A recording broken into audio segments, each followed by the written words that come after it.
What is going on, everyone? Welcome to episode 132 of Littleroot Lessons. As always, I'm your host, Carter Noble, joined by our fantastic co-host, Carl Wilkin. Sup, dude?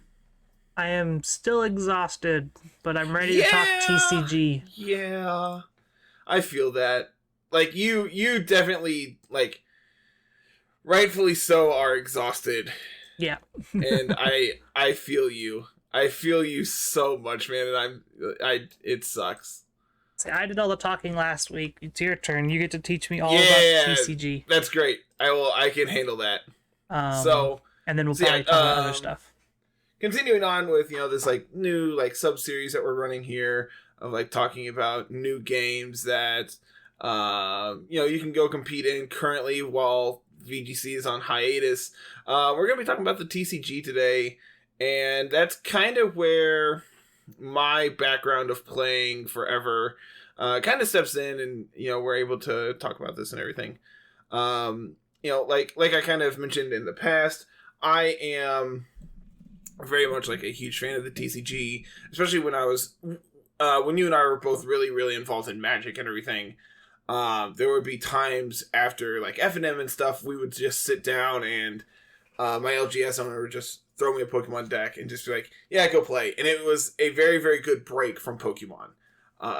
From Magic is the way we would describe it. It felt like playing vintage without like interaction, essentially. Yeah. Because in Pokemon, unlike Magic, you only play on your turn for the most part. There's very, very few exceptions. So you got to do all these really powerful things of, your draw sevens every turn and like your tutors at every turn. It's just like all this massively powerful stuff that like in Magic is basically relegated to only vintage, but with the upside of your opponent doesn't interact with you. So it is definitely a game that I have enjoyed playing for basically forever. It is the first TCG I ever played was Pokemon. Of course, picked it up right after like, I really got involved in the games and stuff. So this is definitely right up my wheelhouse. I have never played like super hyper competitively, but like I know enough that if I wanted to go play regional tomorrow, I would know what I would want to play and I could play it at a reasonable level. Yeah, that's more than I can say I could do. So that's kind of where we're starting today. I think this is going to be a really good episode. I think that this is going to be a really fun episode. And if people are just like completely lost about like what stuff does and everything else, I'm going to do my dangest to try to explain stuff as we go. Cool. So, because I have no clue what's going on most of the time. Perfect. Right up my wheelhouse. We can make this work. Okay. So, in the TCG, you of course have your basic Pokemon. You have your Pokemon that you play with and everything. And for those who have not played the game since Red and Blue, like original games were played and everything, there's a lot that's changed in the last 25 years. Things are not going to look remotely close to what they did for the most part. You still have your basic Pokemon. You have your Pokemon that can evolve. But there's now Pokemon that can give you 2 prizes or 3 prizes depending on like when you knock them out. And so like the big thing here is just like being able to identify that these Pokemon that give more prizes to your opponent for being knocked out means that they're probably more powerful for a reason. Like there's a reason that your opponent is going to get rewarded for knocking these out. Yeah. And so the last several generations, I believe going back to like Black and White, have had 2 prize Pokemon.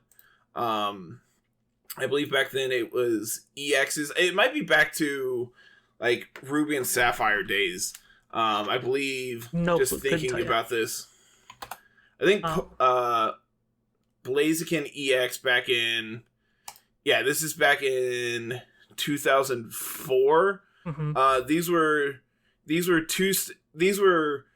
two prize Pokemon, but you had to evolve into them like basic, like your stage 2 Pokemon. So you have your Torchic, then your Combuskin, then your Blaziken EX.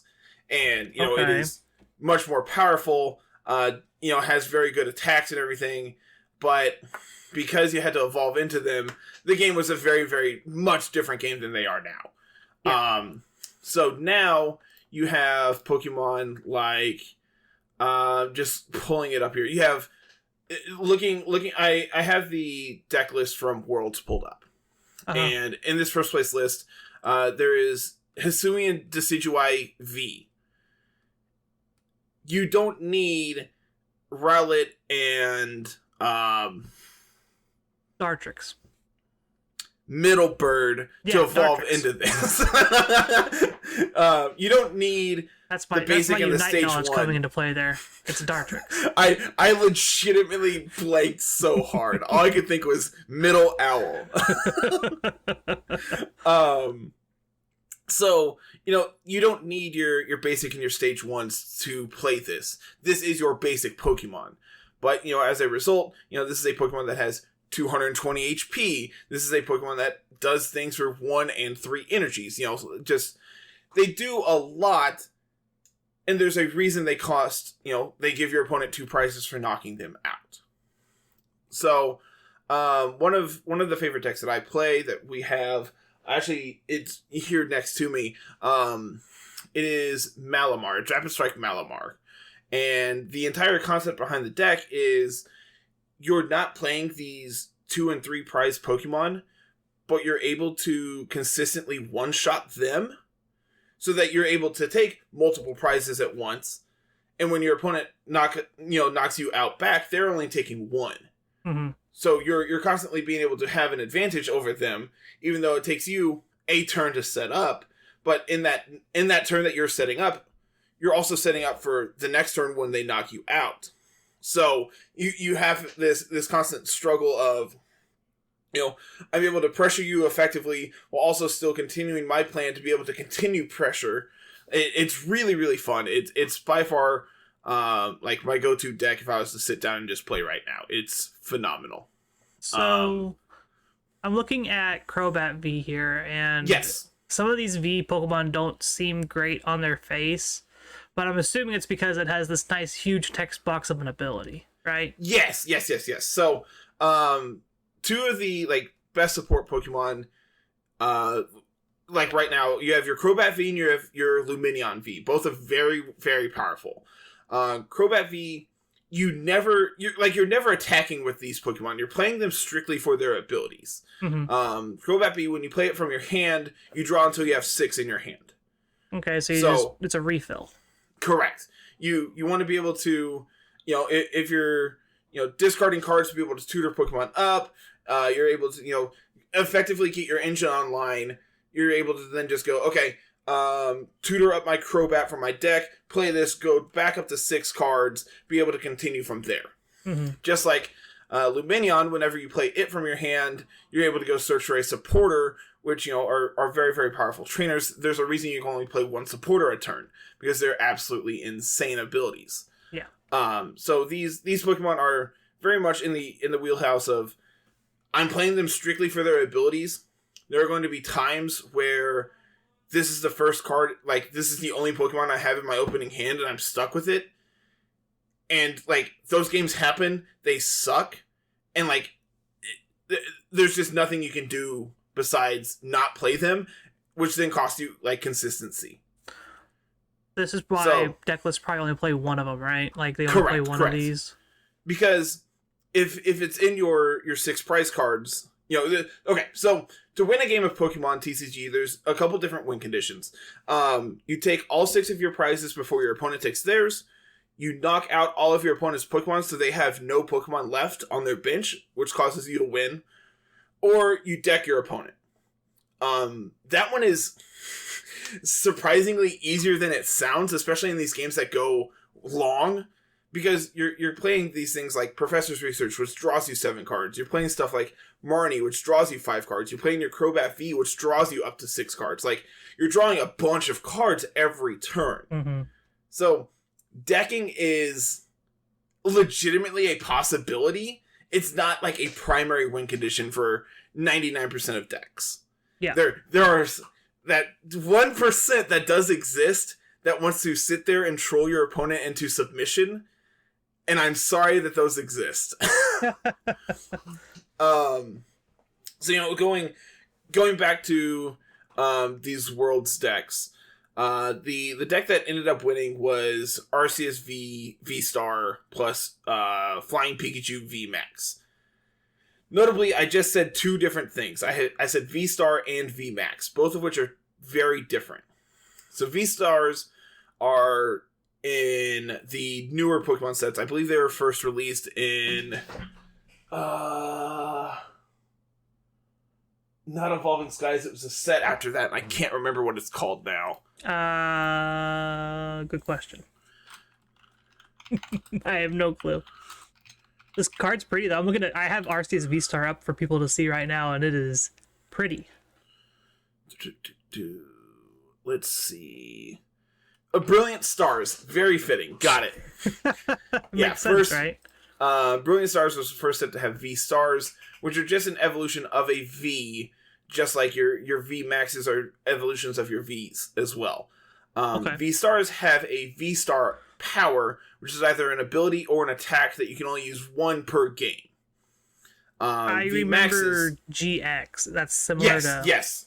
GXs are very much in that same vein of they have a GX attack that you can only use once a turn. Okay. I believe GXs were relegated to only attacks, whereas V-Stars are relegated to attacks and abilities.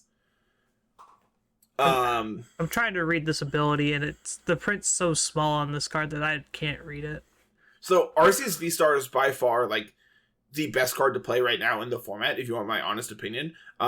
Because like the set of like Arceus V and V-Star just gives you so much of a core to be able to play basically whatever support you want to play with it. The reason you play Arceus V-Star is its V-Star ability, which is once during your turn, you may search your deck for up to 2 cards and put them into your hand. Oh, so you just get to go grab whatever. Carl, how good is Demonic Tutor? It's good. I like, from Magic perspectives, that's pretty good. Now, how good is Double Demonic Tutor that you can only play once a game? I mean, that's fine. So, it's no different than like competitive EDH or whatever. Yeah, so this card is insane because whatever pieces you're missing, it finds. Yeah, it just adds a ton of consistency. Do you need cards? Okay, go get your Professor's Research or get your Crobat. Are you needing like a specific Pokemon?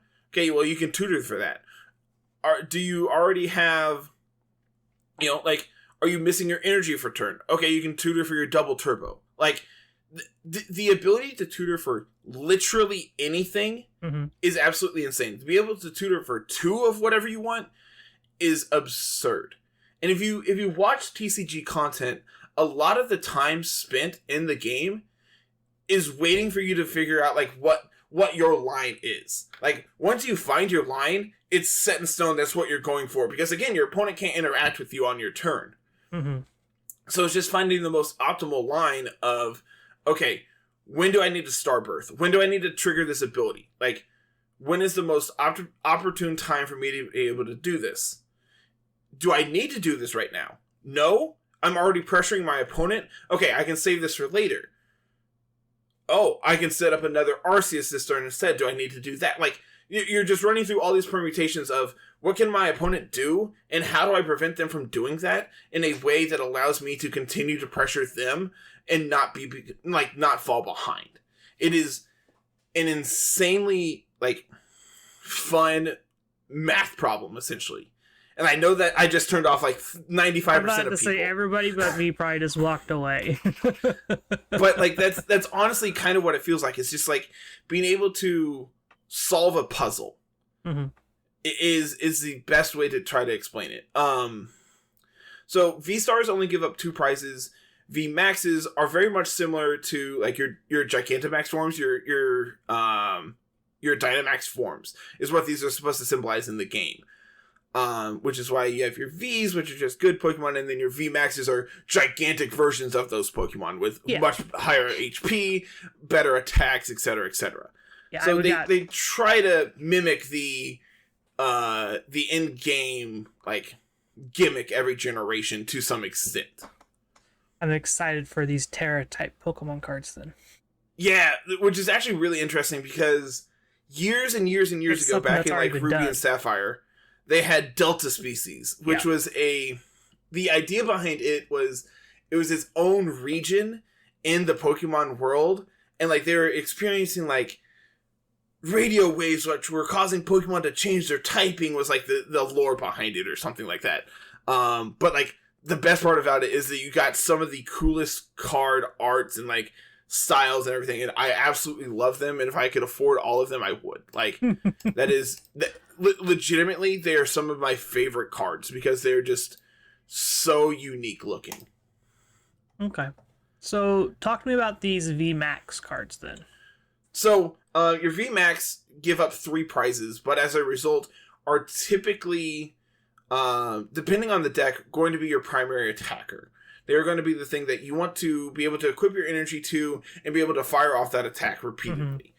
Because they have such massive HP stats, typically they can't be one-shot. So, like, you're able to do a ton of damage to your opponent, but then, at the same time, your opponent's not able to do a ton of damage back. Yeah. Like, you're able to race them in the damage race, essentially. Okay. So, like, looking at, again, this first place Worlds deck, their only VMAX they're playing is Flying Pikachu VMAX, which its attack is for a Lightning and 2. It does 160, but it prevents all damage done by basic Pokemon.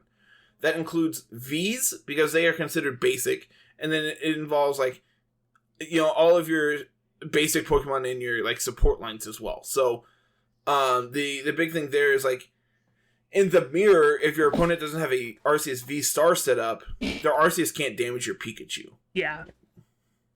Or like there is trying to think, like the Palkia deck has V-Star. There's no deck off the top of my head that's just reliant on just a basic attacker anymore. Most of them are reliant on some form of VMAX or V-Star to be able to attack you. Another really perfect example of this is the Mew VMAX deck, which Mew VMAX for 2 colorless allows you to use any Fusion Strike Pokemon's attack instead. Okay, that's kind of cool. So typically, what you're doing with it is you're firing off Genesect V's Techno Blast, which does 210, which says it can't attack next turn. Or you're firing off Fusion Strike Meloetta, which does 70 times the number of Fusion Strike energy attached to everything. So essentially it's going to do 280. So it can do a lot of damage really quickly. But to say that's getting close to probably knocking some of these VMAX out, right? And then, you know, you have there's a certain like subtype of trainer cards called Pokemon Tools, which you can attach any tool to a like Pokemon, and it'll give them an added effect. So, like, the one that you're playing in, like, the Mew VMAX deck is Choice Belt, which does 30 more to active Pokemon Vs. And again, because those are your primary attackers, those are the things you're primarily trying to KO because they give you more prizes, suddenly your Mew VMAX is shooting for 310, which is enough to KO an opposing Mew VMAX. Yep. Or, you know, be able to one-shot a Palkia V-Star, or be able to take out a Flying Pikachu VMAX. Like, 280 and 310 are very important numbers to be able to hit, because most of your V-Stars max out at like 280. Most of your VMAXs that are played hit that 310. So Pokemon, when they say Pokemon V on a card, they mean the Pokemon V, Pokemon V Max, and Pokemon V Star? Yes. Okay. All of those are considered Vs. Okay. I wasn't sure since it's a specific name, like I wasn't correct. Like, yeah. Do they count as other Pokemon, or are they just like they have to say V Max, V Star, and things like that? Yep. I feel like I've skipped over a lot of like really, really basic information of how to play the game. If you're like interested in learning how to play, I legitimately, the best way to learn, there is the Pokemon TCG online client. It has by far the best tutorial I can ever point anyone to. It will walk you step by step of like how to play the game, like how to sequence turns. It's phenomenal. I cannot recommend it enough if you're looking to learn how to play.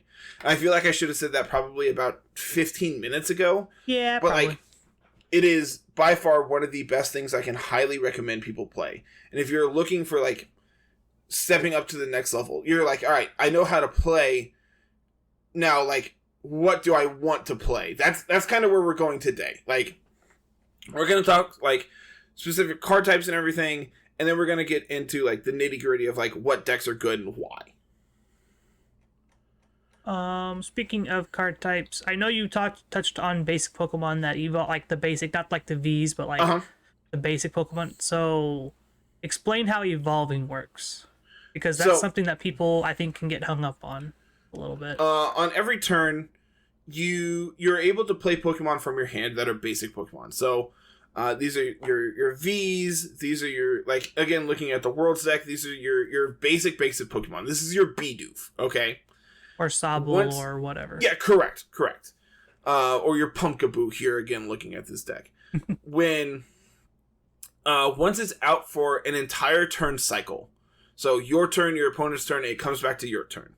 Mm-hmm. You're now able to evolve it, which is, again, just placing the card from your hand on top of the other Pokemon. So, Bidoof, of course, B-Barrel evolves from Bidoof. You're able to put this on top of Bidoof. This is now that Pokemon instead. Mm-hmm. Just very much like in-game, where that Pokemon transforms into the new Pokemon. And the reason you do that is because, well, your evolutions have more HP, they attack for more, and specifically in this instance, B-Barrel's ability is very good, allowing you to draw until you have 5 cards every turn. So, what's really, really interesting is, like, these abilities, because they're not specifically stated, you can use multiple of them in the same turn. So, if you have 2 B-Barrel out, you're able to draw up to 5, play a bunch of things, draw up to 5 again, and then be able to continue your combos that way. Huh. Yeah. One of the best examples in, like, the Malamar deck, there is a Cinccino that has the ability Make Do, which is discard a card, draw 2. And it's very, very powerful because it allows you to see, essentially, you know, if you have 2 or 3 of them out, it allows you to see an extra 6 cards every turn. Yeah. Which, in that deck, you're looking for raw mass number of cards every turn because you're trying to do 280, 320 every turn. You know, when your goal is to one-shot your opponent, so, you know, being able to just draw as many cards as you possibly can every turn is the goal. Yeah. I'm using the Sobble line here as an example here. So I went from Sobble. I'm looking at Drizzile. It's got the Shady Dealings ability. Something about when you play it from your hand to evolve. And then I'm assuming Inteleon does pretty much the same thing. Yeah. So this Sobble, the Sobble Drizzile Inteleon line is one of the best support like lines in the game. Sobble, of course, not very good. You're using it because you need it, essentially, because you can't just play Drizzile by itself. Drizzile allowing you to search for any trainer card, which, you know, in your decks is over half your deck typically. Being able to tutor for any specific one you need is just absurd. It just, like, adds an insane amount of consistency. So, you know, when Arceus V-Star is being able to tutor for 2 of anything, Drizzile essentially tutors for 1 of anything.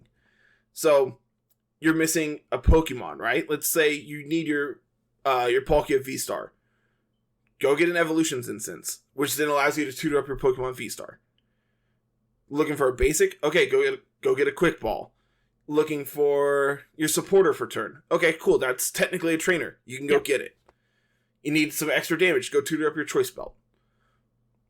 So from there, of course, you have 2 different Inteleons here in this list. One has Quick Shooting, which allows you to put 2 damage counters on any Pokemon once a turn. And then the one that's insane is you have Shady Dealings Inteleon, which allows you to tutor for 2 trainers. Okay, so it's literally better Drizzile. Yeah. So what's really sweet about this, like specifically this list, is you have Scoop Up Net as well, which allows you to pick up a Pokemon. So if you're picking up Inteleon, you get the Drizzile and the Sobble underneath it as well. Oh, cool. And then you just get to redo it and keep you're going. able to play your Sobble again. Next turn, evolve it into Drizzile. Go get another trainer. Evolve into your Inteleon. Get 2 more. Yeah. It's a very, very good engine to be able to just add consistency to your deck. Neat. Another card that's fairly new. It's in one of the more recent sets. They started doing these Radiant cards, which is just like shiny versions. You can only play 1 total in your deck. Whereas everything else you can play up to 4 of that named card. So like you can play 4 Sobble, or you can play 4 Drizzile. Typically you're not, but you can. You can only play 1 Radiant card total. So like there's a new Radiant Steelix. You can play that, but if you do, you're not able to play Radiant Greninja. You can only have 1 total Radiant, not one of each, 1 total. Okay. And again, these are basic Pokemon, but they're 1 prize Pokemon, and they're usually really, really good for a reason. So, Radiant Greninja allows you to discard an energy card to draw 2, which again is very good, and like specifically this Palkia Inteleon deck, because you're able to tutor up whatever you need, so you can essentially find, like, discarding an energy allows you to then go get a Capsacious bucket, which allows you to then play that energy from your discard deck. Oh. Or put it back into your hand. Okay. So, you're able to Drizzile for the bucket, be able to pitch 1, be able to tutor up 2 energies, pitch 1 to your Radiant Greninja, draw an extra 2 cards. So, like, there's just a lot of these like incidental lines that gain you card advantage. Yeah, it's just like all these lines lead to here's more drawing cards. Correct. Which, if I know anything from TCG games, drawing cards is always good. Correct. And preventing your opponent from so as good as like card advantages, taxing your opponent in some way is also very, very good. Mm-hmm. So there's these cards like, the Flying Pikachu VMAX, being able to just prevent basic Pokemon from touching it is very good. Mm-hmm. Then you have there's this Manaphy that says its ability is your opponents can't deal damage to your bench. So with like the quick shooting Inteleon, it no longer works. Yeah. There used to be one of the more popular decks there for a hot minute was Rapid Strike Urshifu, which its ability, its attack did like 60 to 2 Pokemon of your choice. So you would do 60 to 2 of their bench Pokemon, and if they're playing these weaker support Pokemon, like, oh, you have a Sobble out? Okay, well now it's KO'd because it's 60 HP. Yeah. Tag at free prize point, right? Is that how that Correct. works? Okay. And then, you have, like, looking at your supporter lines, you have, like, Boss's Orders, which allows you to swap in one of your opponent's Pokemon of your choice. So, hey, nice Crobat there. I know you're going to be stuck with that if I bring it forward. Yeah. It's like, just shut you down another way. Make you spend resources to get this out of your way to be able to continue what you want to do. Dude, I legitimately cannot express how much I love this game. It is so fun. So, you've talked a lot about Pokemon. Let's talk about some trainers here and kind of... Because these are, like you mentioned, like trainers are pretty much half your deck. Like, you would not expect trainers to be half your deck, right? You would expect Pokemon and energy to be the majority of what you're playing, right? So, funny story. Growing up, my brother and I used to, we didn't have a shared collection, but we might as well have because we were so young. But we also had that mentality of what is mine, you don't get to play with it. Mm-hmm. Why would I let you touch my cards? My brother and I always had this rule: if you played 20, 20, 20, 20 Pokemon, 20 energy, 20 trainers. Like, it was flat even. It was awful. I cannot stress that enough of how bad it was. So, looking at like this Palkia Inteleon deck, you play 7 energy. Goodness. Like, when you need it, you'll find it. Because again, you have so much capability of drawing your decks and so many ways of pulling them out of your decks or your trainers that, like, you're never worried about, like, setting up your Pokemon because your trainers allow you to find them. You're never worried about finding your energies because your trainers allow you to find them. Like, the trainers in your deck are by far some of the most important cards, and they are so insane. So there's a couple different types of trainers. You have your supporters, which are by far like the most impactful cards in the game, because they only allow you to play one a turn. And on top of that, if you go first, you don't get to play one. That's how powerful supporters are. Like, it used to be that you could just play one every turn. And to like nerf the ability of going first, they remove supporters from your first turn. Okay. That kind of makes sense. So like some of the most common and most played, you have like Professor's Research, which is discard your hand, draw 7. Just being able to, play out my hand, do whatever I need. Oh, look at that. I have this useless dead card in my hand. Professor's Research, discard it, draw up to 7. Or, oh, look at this. I've played out my entire hand. Professor's Research just to draw 7. Like, yeah. The ability to sequence your turn in such a way where this is just a straight +7 in card advantage is huge. There's, like, again, talking about, like, card advantage supporters, you have Marnie as well, which is incidentally messes with your opponent. Again, just, like, preventing them from doing things. Each player shuffles their hand, puts it on the bottom. You get to draw 5 cards, your opponent draws 4.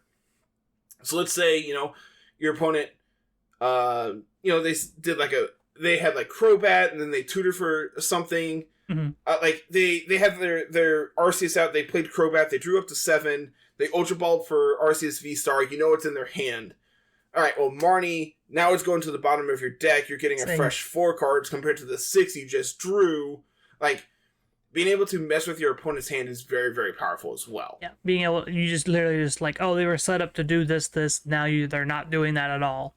Because you took it away from them.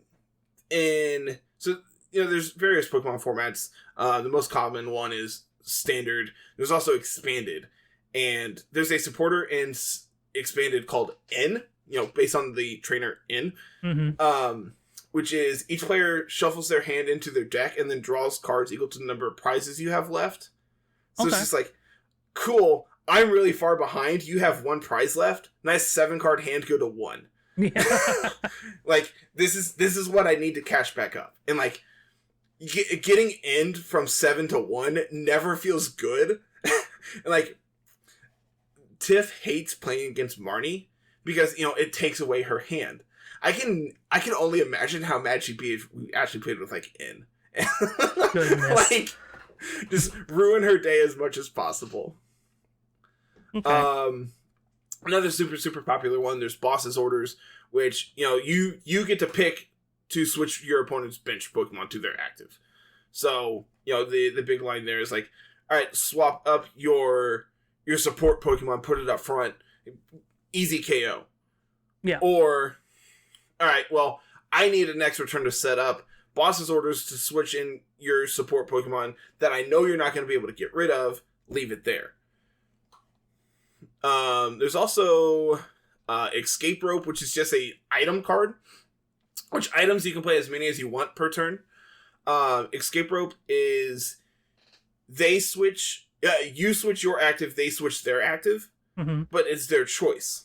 But again, it's really good in like the Malamar deck where you're setting up 2 Malamars at once.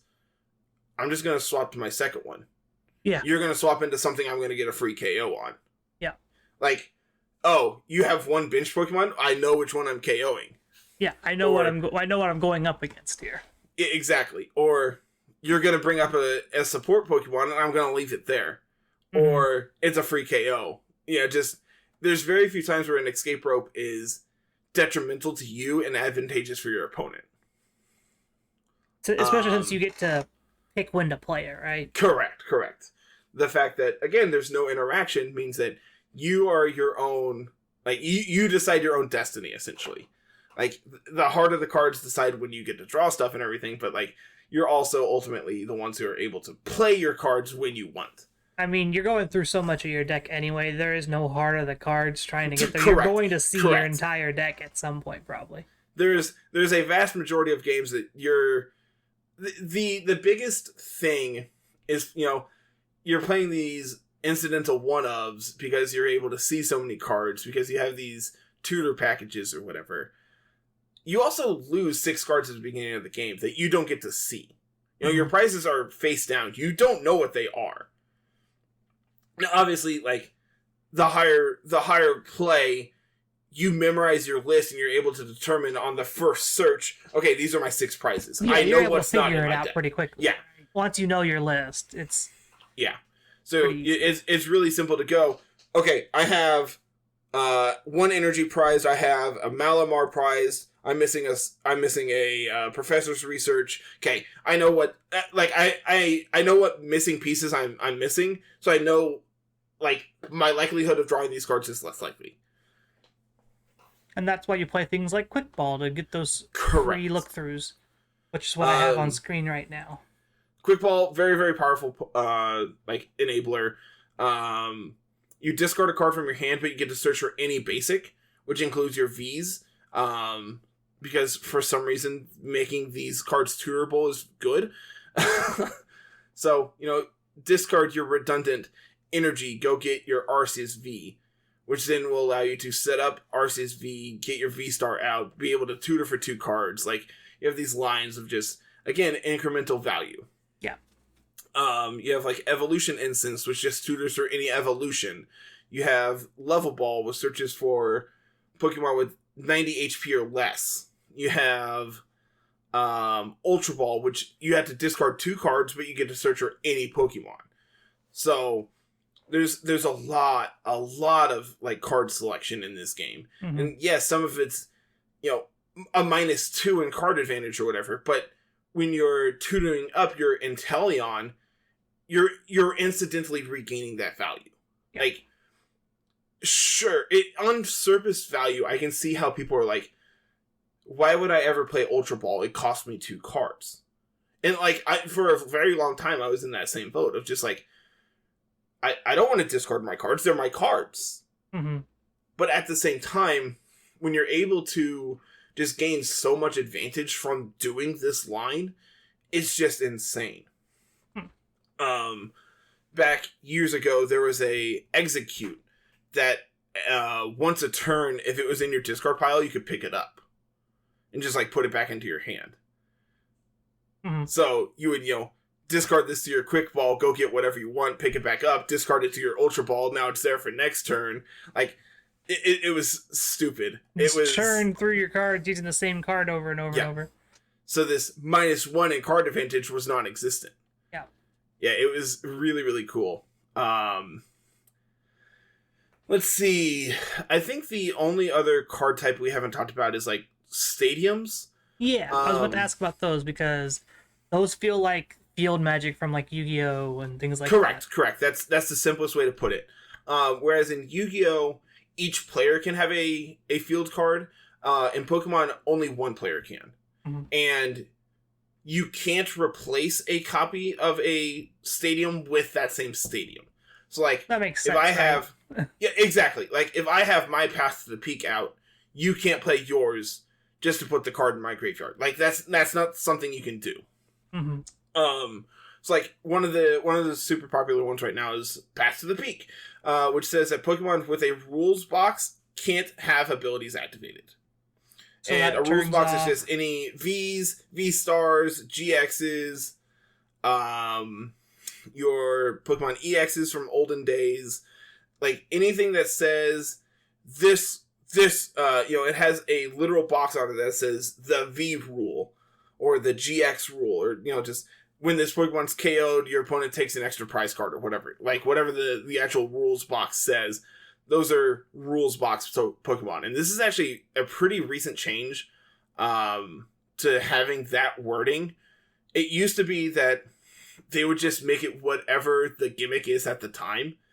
So, in Sun and Moon, this would have said Pokemon GXs can't have abilities. Mm-hmm. Have no abilities. And so then... when the new format comes out, there's a set period where you have multiple sets legal at the same time. So, like, you had, like, the tag team sets from Sun and Moon plus like base set from Sword and Shield. And so oh no, these can't go get GXs, but they can get Vs. Yeah. So there's a lot of that one, but this one's not specified, so you can go get that one. And I'm very glad that they've made this change, because it's going to clean up a lot of that problem. Something else they've done here recently is changing it from, it used to be that, Professor's Research, if you go back to base set, this is Professor Oak. Mm-hmm. And then like, each of your like big villains in each game would have a card. And like a lot of these do the same, I don't want to say it like that, but there's a lot of cards that had the same rules box, but were different names because they were new characters or whatever. So I'm really glad that they've moved to Professor's Research and Boss's Orders. It's because like these cards are reprintable every year with the new character on them. Yeah. So it's really, really good. This is again another really positive change that they've done in the last 2 years or whatever, 3 years that Sword and Shield have been out. Because like since then, I think we've seen the Professor's Research with like a majority of the Professor's arts on them. I don't think we've seen Elm, and I don't think we've seen Birch. But I think every other one we've seen. That makes sense. We haven't seen Kukui. But like I know for sure we've seen Oak, Rowan, Sycamore, Juniper, and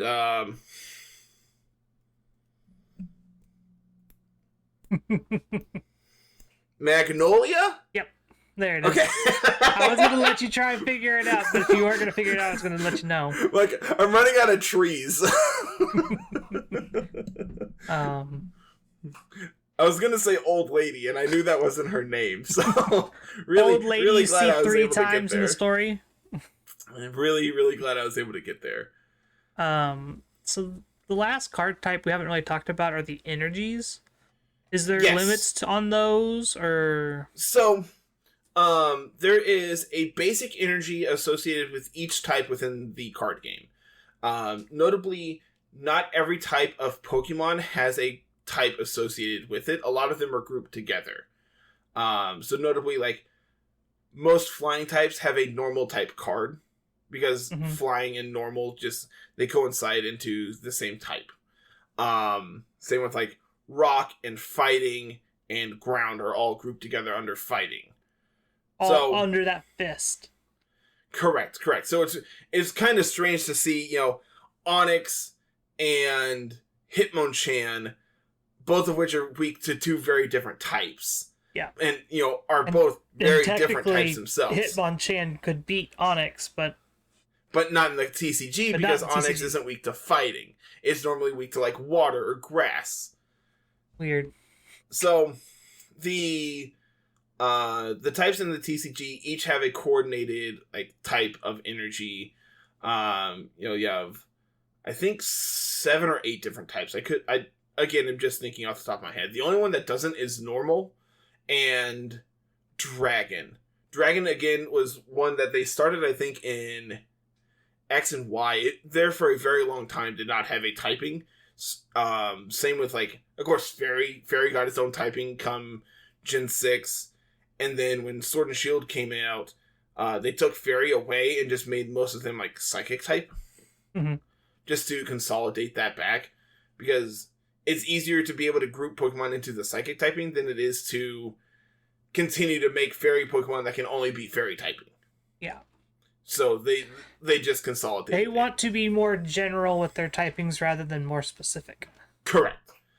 So those energies you can play as many as you would like. Your basic energies, much like your basic lands in Magic, you can play as many as you would like. Okay. Up to that 60 card limit. You're never able to go over 60 cards. It is a hard 60 card limit. No 61 card decks, dang. Correct. No 61 card special. There's also special energy. So this is stuff like your double turbo energy, your capture energy. There's another one that just came out in Lost Origin. I can't think of what it's called. It's like Essence Energy or something like that. And it's really powerful too. It provides a colorless energy, and it says that when that Pokemon is knocked out by an opponent's attack, you draw until you have 7. Mm-hmm. It's like, cool, thanks for the card advantage, now I'm able to set up and take you out again. It's like, it's one of those, like, capture energy is another form of just, like, card advantage here, because you play it and allows you to tutor up a basic Pokemon, I believe. Yeah, any basic can put it onto your bench. Which, notably, putting it onto your bench doesn't cause abilities like Crobat to trigger, because they specifically say when they're played from your hand. So, I'm really glad that they put it to the bench and not to your hand, because, again, like, being able to go, alright, RCSV, attach my capture energy, draw into my Crobat, draw up to 6 cards, like, now my energy for turn was a +5 in card advantage. Like, just absurd levels of advantage there, and I'm really glad that that's something they did not go the route of. Yeah. Majority of energies provide, like, whatever type they are, like, so your lightning energies provide 1 lightning, capture energies specifically say they provide a colorless, and then one of the more popular, like, energies right now is double turbo. It provides double colorless, but it does 20 less damage to your opponent's Pokemon.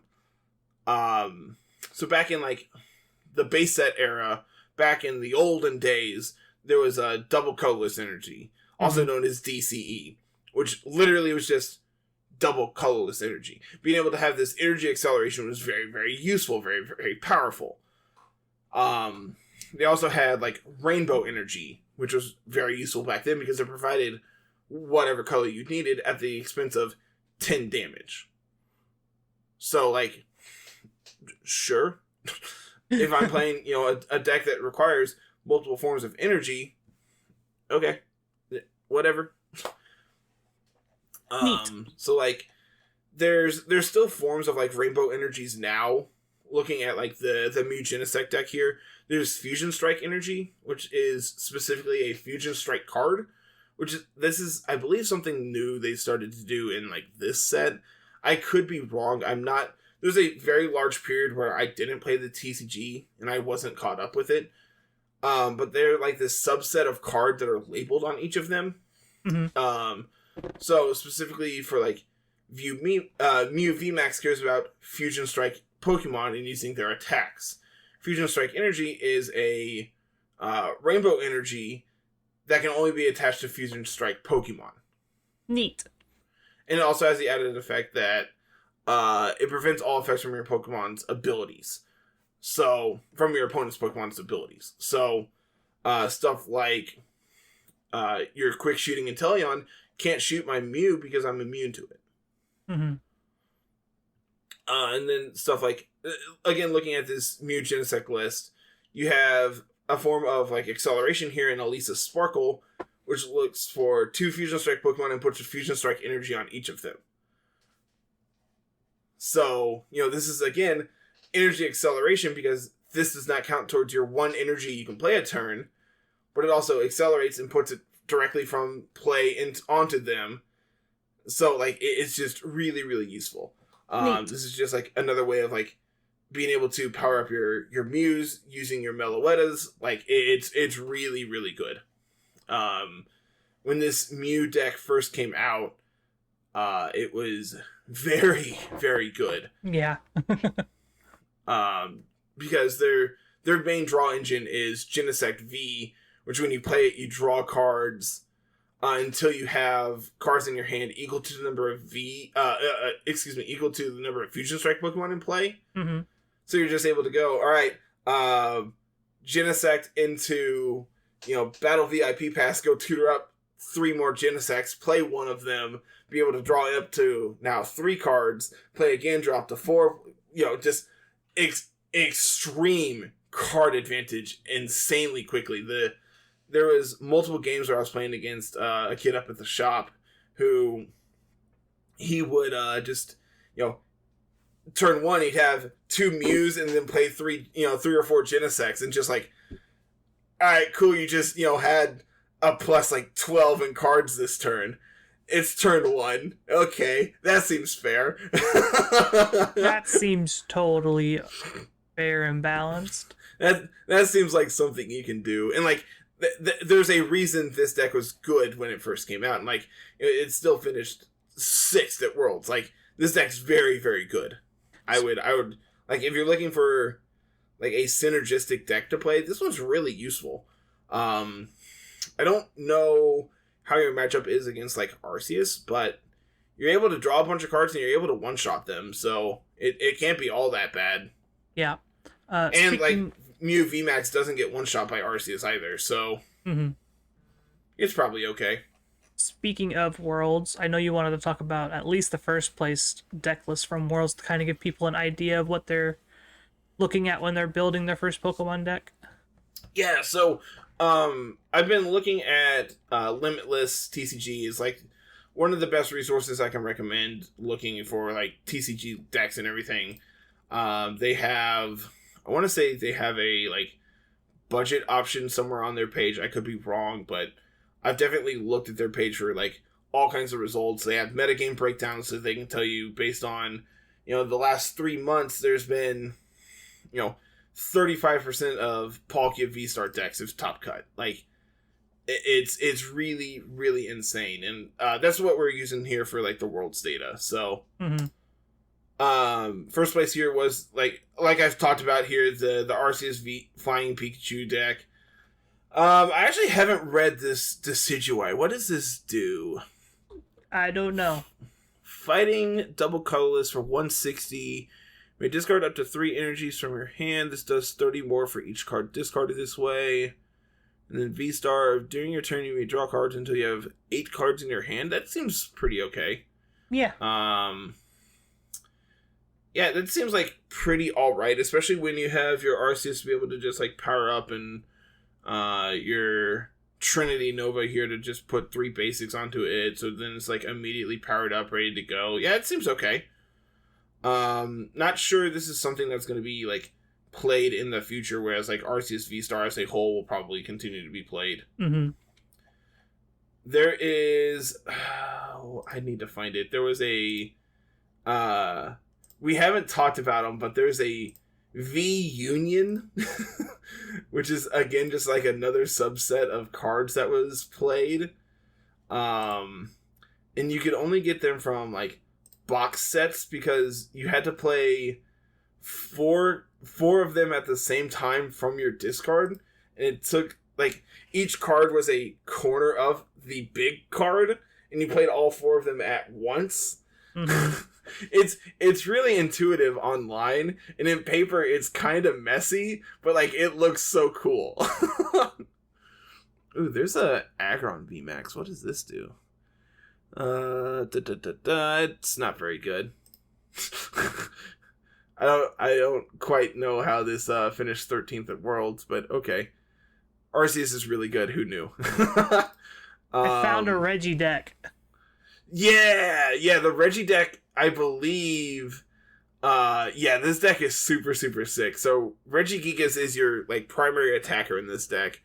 And all these, you play 2 of each Reggie as your Pokemon line. And Regigigas has an ability that says, if you have Regirock, Regirock, Regice, Registeel, Regieleki, and Regidrago in play, you can search for 3 energies from your discard and put them onto 1 Pokemon. Which is sick because Regigigas needs 5 colorless to attack. But if it's attacking a VMAX, it does 300. So, like, it's able to essentially one-shot a lot of these VMAXs when you slap a choice belt onto it.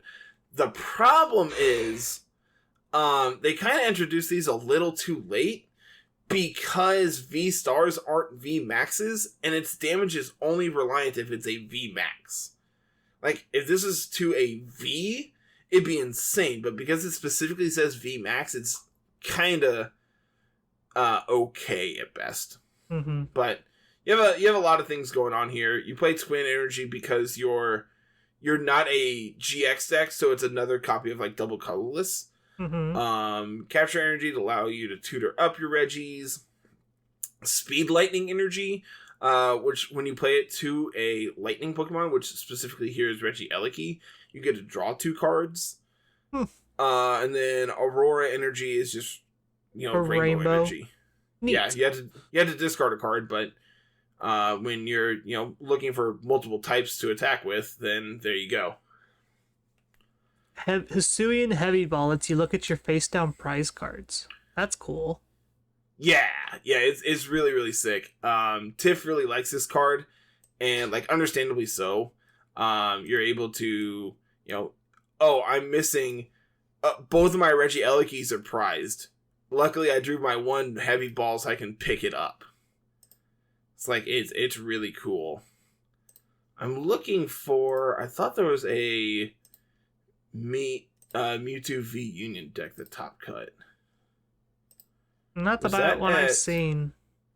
Was that at NAIC? That might have been NAIC. That's unfortunate. I haven't seen a V Union though. There's not. Not in top 32 at least. There is down here in 31st. This is a deck that I'm a really big fan of. It's Duraludon Arceus. So Duraludon cares about how many steel energy you're able to equip. Mm-hmm. And so it does 40 plus. It does 10 plus 40 for each steel energy attached to it. And Arceus, for 3 colorless, allows you to tutor for 3 basics and put them onto any Pokemon. So you're able to just like turbo out Duraludon and punch things really, really hard. Neat.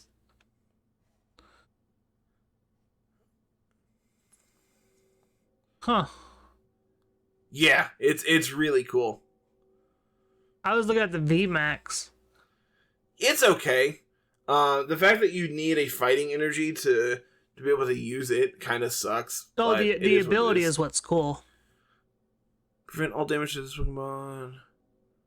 Oh yeah, that's actually like insane because that's why I think that's why you play it, yeah. Right? This list isn't playing it, but there is like Single Strike Mustard, which is a supporter that you can only play if it's the last card in your hand. Uh-huh. But you get to pick any Single Strike Pokemon and put it into play. Oh. So like that includes evolutions. So you're able to like tutor for your Duraludon VMAX and put it directly into play. That's pretty cool. Not gonna lie. It's really, but again, like it's super inconsistent because it has to be exactly the last card in your hand, and it's your supporter for turn. So like, would you rather do that, or would you rather draw another 7 with Professor's Research? Like, well, probably draw the 7 with Professor's Research. Exactly. Like, it's cool when it works, but a lot of the time you're just like, all right, I'm gonna pitch this to my Ultra Ball. Yeah. All right. Oh. TCG wrapped up. Pretty much got the lowdown on that. If you are interested in learning like specifics and everything, like wanting to talk about deck lists and stuff, please ping me on Discord. I would love to talk to people about the TCG and like actually playing and stuff. Mm-hmm. I have I don't know if you can see it back here on this tote. There's this Blowfish Malibu box. It's a shoe box. It is full of TCG codes. That I am too lazy to put in, and I probably should because then I can like actually make TCG content.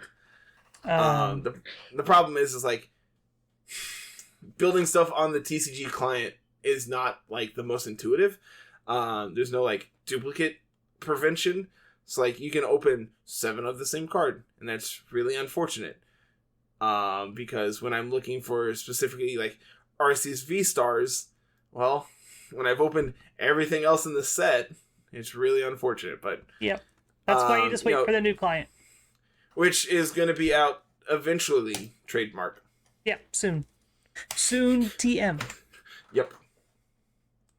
What else is going on? So we had a trailer for Scarlet and Violet, not a big one. But it introduced some cool new Pokemon, got us introduced into the storylines of the game. Dynamax is not, in fact, gone. Not really.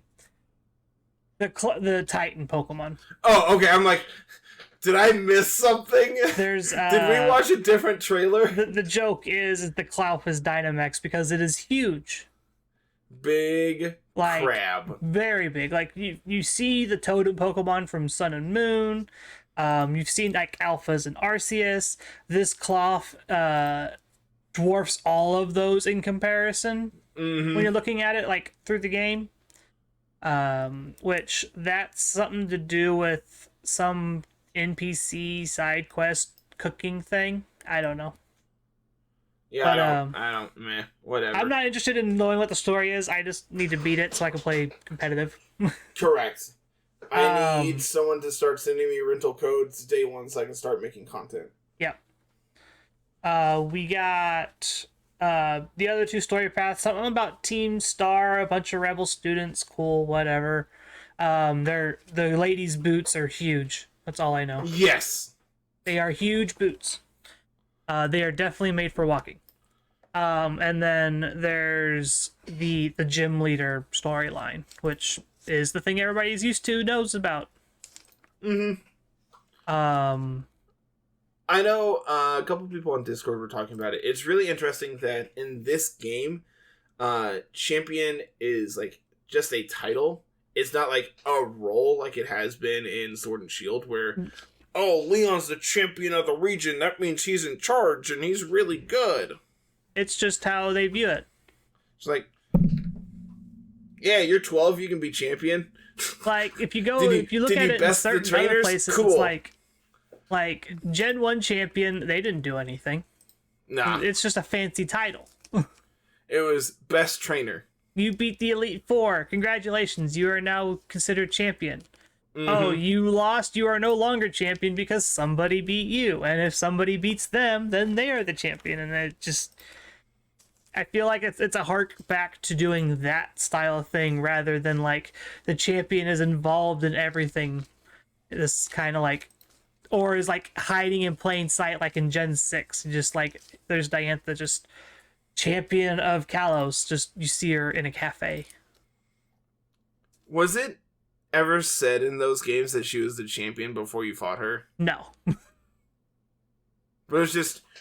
important character, what's she gonna do? You're at the end of the game and you haven't seen her? That's really weird. The whole storyline there is she's a famous actress. And that's why everybody's talking to her and things like that. Oh. That makes sense. And that kind of brings us into the whole thing of just like, well, now she apparently is the champion of the Kalos region. What a twist. But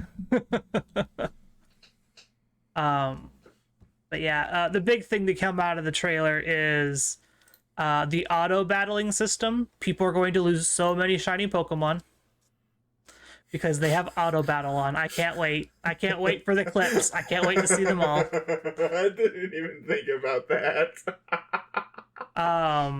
And then we got to see Cloth, which is this rock type crab Pokemon. Is it Mono Rock? It is Mono Rock, yep, according to the website. We also saw the Fire Armor and the Fire Blade Pokemon, Armarouge and Ceruledge. I'm excited for Ceruledge. They both look like Mega Man Battlework characters, and I love it. I'm mad because I made the joke of calling them Megamon, and then Leonhardt made the joke like 20 minutes later on Twitter. I'm just like, fine. You have more Twitter followers. It's fine. They literally look like Mega Man Battle Network characters. Dude, like legitimately, my first thought when I saw them, I'm like, we are still in the Pokemon trailer, right? Like, I'm not missing something. We are still watching Pokemon trailer here, right? Yeah. Yeah. No, they definitely remind me of Navis from the Battle Network series of games. Mm-hmm. Super duper cool. I think they're super awesome.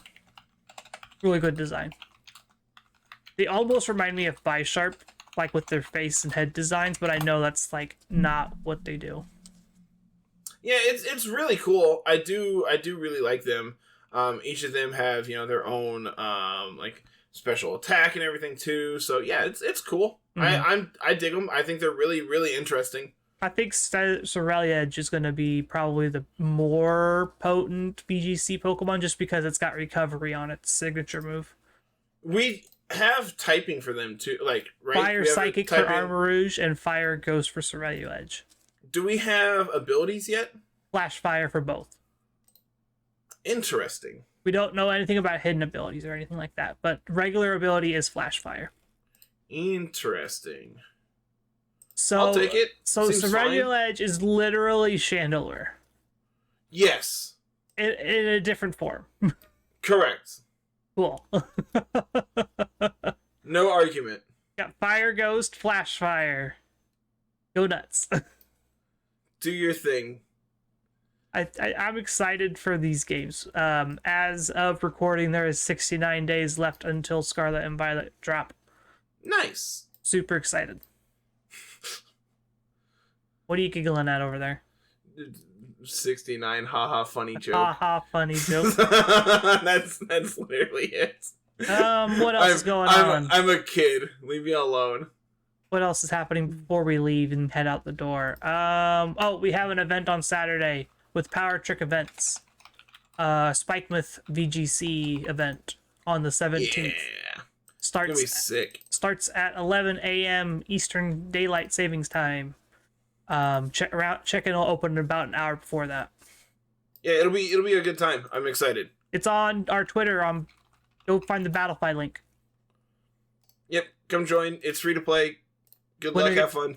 Winner gets an invite to the Power Trick Events invitational at the end before Scarlet and Violet drops, plus $25. Yep. If we get over 32 people, there will be 2 invites to hand out. No extra cash, unfortunately, but extra invites are always good. Agreed. Other than that, I can't think of... Oh, the Galar Goodbye Gauntlet started on Sunday. Yes, I'm very excited for people's reactions to that, because we're recording Saturday, so obviously it's a huge hit. Series 1 was absurdly fun, getting to play with Adam, which him and I haven't played in who knows how long. Mm-hmm. It has been forever since we've actually played, so getting to sit down and talk with him was, of course, a blast. Fantastic person. Was really excited to do that. Yep.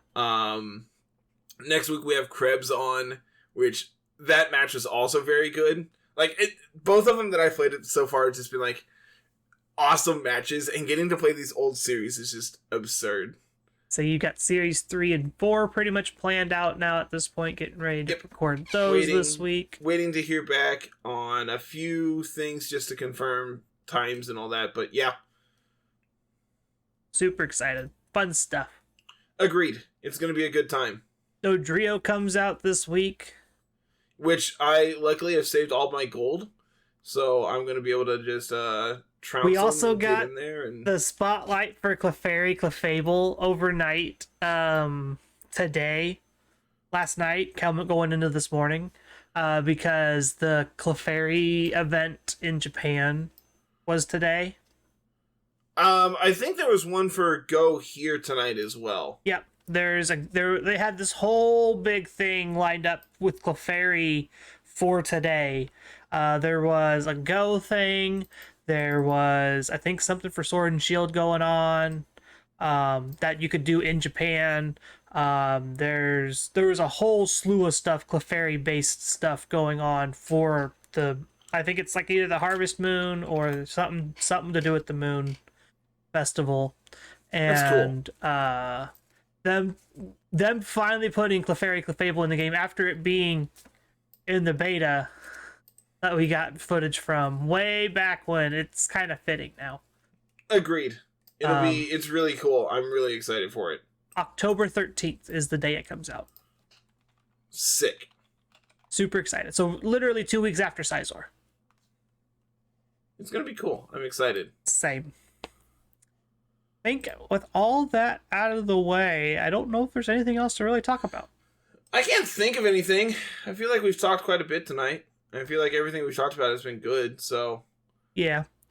Trying to think of anything else before we get into outro mode here.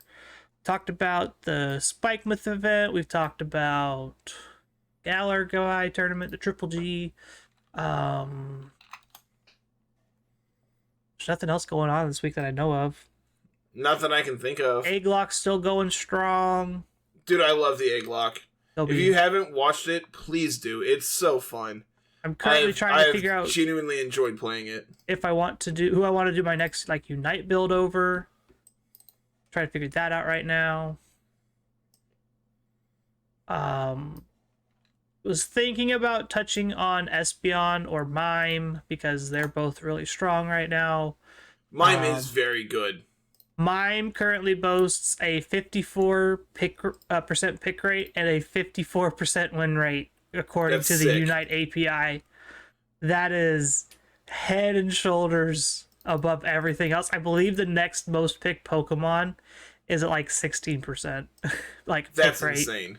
That's how good Mr. Mime is. Like, if you're not playing Mr. Mime, or like if you're playing ranked and you don't see a Mr. Mime on your team, just pick it up. Just play it. Just play it. You have no idea how much more even your matches will be against opponents that do have Mr. Mime on your team. It's getting to the point where you have to play it to match them. Otherwise, your opponent's just going to out-sustain you and run you over. Which, I don't know if I like that, but... A lot of the thing about Mr. Mime right now is the fact that it's just like...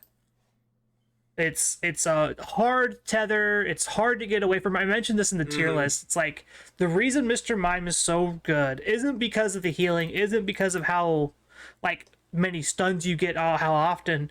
It's the fact that that tether doesn't fall off unless you walk away, and Mr. Mime is going to be faster than you because the tether slows you. Like, where are we going, buddy? I will follow you down the road. Let's go. Like, it's super hard to get away from. I might just do Mr. Mime video because it's insane. Yeah, I think that'd be a good video. I think people would really appreciate it. I played Mime before the fix, and Barrier Confusion was one of my favorite sets to play. So it was a little bit of a learning curve getting into the guard swap plus psychic sets. But now that I've picked it up, I can put games on my back. I can win these games, win 1v1s, win 2v1s, and things like that. That's sweet. On our way to Masters currently, I think I'm like Ultra 4, 3 pips or something like that. So I need to win like 10 more games. I think it's the number. Is Veteran above or below Ultra? So in order, it goes Beginner, Great, Expert, Veteran, Ultra, Master. Oh, I forgot there's Expert. Yep. I'm in like Great 3. Yes, you are. Which, for a guy who doesn't play this game, it's okay. Yeah. Okay, let's get out of here. I need Carl to create a free account so then he can grind up with me and make me better. I mean, if you just get to vet, I can play with you. Yeah, but that's so far away. No, it's not. It's actually really not, but so the way the numbers work, by the way, now is you start at the lowest number and work your way up to 1. Yep. So Great 3, I believe, is the floor for Great, and then you'll go Great 2, Great 1. There's Great 4. Is there? I worked through Great 4. So they added floors to it then? Yes. So because it used to be there was only 3, 3, 3 all the way up, and then once you got to vet, that was where the 5s started coming into play because they wanted to make the grind harder. Mm-hmm. Okay. See, I haven't been anything below vet 3 in a very long time. Well, not all of us are good at this game, Carl. I will say, people are struggling climbing with this game, and this season, and I'm not sure why. I've done okay. I've seen people just take games and throw them in the trash can, and I'm like, well, sucks to be them. Sorry, your teammate's an idiot. Like, I think I have like a 70% win rate in ranked, but like again, I'm super low ladder. Yeah. So like, you know, if I'm okay, then like the rest of my team needs to be okay, and we'll be fine. I think I'm at like 55%, which at the rank that I'm at, that's just about normal for a climbing rank. So, all right. We getting out of here? Let's get out of here. All right, I'll let you do the outro. I talked too much today. No, you can do it. That's fair. As always, everyone, thank you so much for watching and listening. If you're listening over on YouTube, make sure you like, comment, and subscribe. If you're listening on any of the audio-only podcasts or platforms, make sure you go ahead and leave us that 5-star review. Does the video version go up on Spotify too? It does. All right, so, if you're watching over on Spotify, which just feels weird to say, do all that good stuff too. Go ahead and follow us over on Twitter at LR Lessons, myself at Mr. Missouri 25, Carlos at Musical VGC. You can find us over on Twitch as well. I'm going to try to hopefully start streaming again here in the next week or so, hopefully. So be on the lookout for that. That was my goal last week, and it didn't happen. You've also worked 80 days in a row or something stupid. Yeah, that's true. It might as well be 80. Yeah, might as well be. But yeah, I'm gonna try to get back in on Blue Kaizo and finally beat that. That's the goal. We'll see. We'll see how likely that is to happen, but we'll figure it out. You can do that over at Mr. Missouri 25 and at Musical. It is September, so if you want to throw us some money that way, that'd be cool. Both of us are affiliates, so Yep. I like money. I have yet to receive a paycheck from Twitch. Yeah, that'd be sick. Have you got one? Never got one. Yeah, go give Carl money so he can have a fancy Twitch check. Because they have to hit a certain threshold before they pay out, and I have not hit the threshold. Yeah, it's I think it's $100. I've gotten I think 3 or 4 checks from them, and it always feels good because I don't expect it, and then I get a message saying your Twitch payout is processed. I'm like, sweet, I got money. But yeah, like I said, I'm gonna try to start streaming again. I desperately miss it, and it feels good to make content, so I'm going to. Yeah, that's the hope. Let's see. You can go ahead and join us over in our community Discord, where you can tell me, "Hey, Arceus V-Star is really good," and I'll be like, "Yeah, I know." If that's something that you're interested in, that link is always down in the show notes. If you don't, want to play Unite with Carl, you can do that. If you want to tell me, just come talk about Pokemon TCG or any TCG in general, I'll listen. I may not play it, but I'll listen. And of course, VGC content and blah, blah, blah, all that good stuff that happens. Yeah, VGC is pretty much on pause until we get closer to Scarlet Violet. There's definitely people who are still actively playing, and of course we have our draft league and everything going on as well. So, we are still tuned into VGC, but it's our form of VGC. So, that's cool. Yeah. Let's see. Go ahead and head on over to the website, lrlessons.com. And while you're over there, you can go ahead and check out the merch page. If you like fancy merch and want to get yourself a cup with my face on it, you can. That's a thing you can do. Our faces aren't on the cups, are they? No, they're not. It's just the mascots. It's the mascots. If you want a t-shirt with my face on it. If you want a t-shirt with my face on it, that's a thing you can own. Yep, there's also a bunch of stickers. Yep. And the stickers are great. I don't have my water bottle. It's in the living room, but it's awesome. But if you don't want to support us by owning merch for some reason because you're weird, and I understand that their merch is expensive, you can head on over to Anchor for as little as 20 or 25 cents an episode. You can help keep our lights on, and that's great because they're expensive. Yeah. Existing is expensive, and we would like help doing that. So, if you're generous and are able to, we'd appreciate it. Yep. And I think, with that said, that's a wrap on 132. Yep, that's it. All right. Have a fantastic week, everyone. We will see you later. Have a good one. Peace.